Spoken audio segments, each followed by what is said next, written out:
Usually, survivors you'd see would end up trying to kill you if you didn't keep hidden from them.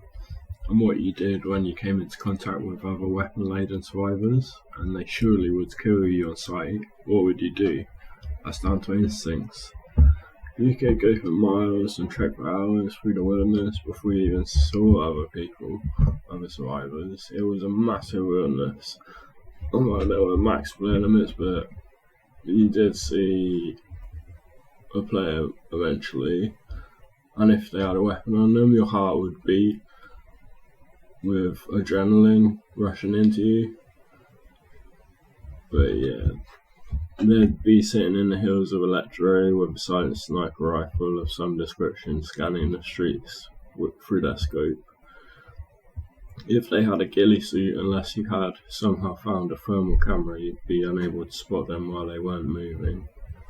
You became immersed into this open world without any clear instructions. You spawned on a coastline in Chernarus circa 2020 or 2012.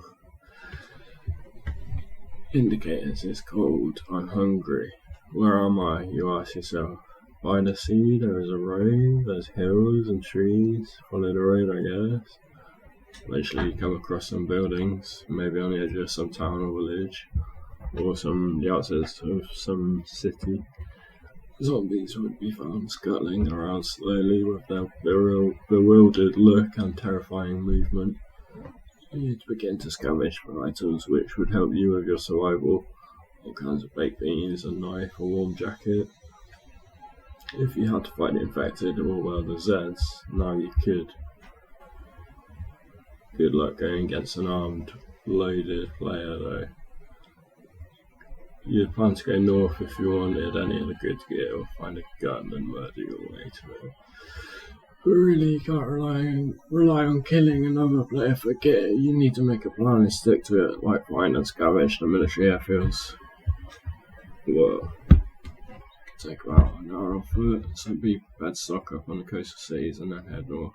One survivor heard about the struggle for 3 hours between Northwest Airfield and Brasino, all the while with a broken leg. Be prepared to keep moving under most circumstances. Rarely will staying still be beneficial to your survival chances. There was an eerie silence, not before I heard the blood-curdling groans of a restless Zed. Keeping hidden indoors, I moved lightly so as to not cause a creak in the wooden floorboards. I was hungry and looking for food, anything still edible in this decaying environment. The pain of hunger was unbearable. Breaking and entering the already broken building seemed to be the only way to find food and supplies. I needed to keep finding food as time went on. There was no renewal. There was discarded food, rotten. I couldn't survive here for much longer. I need to find other sources of food. I dreamt of escaping the city, the hordes, the hunters. Go find some wilderness somewhere, away from the diabolical place here. Peeking through the curtains of the window, I checked for any undead or any sign of humanity. Zed was ambling along. I sneaked my way out the back door and into the shadows.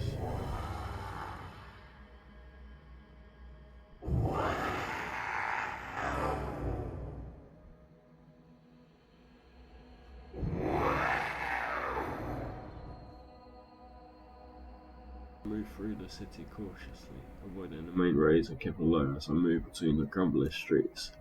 It was dark, but the moon was light. It shone down, illuminating the silhouettes of the restless of the city further down the street. And the woods just became aware of my presence. I didn't hesitate.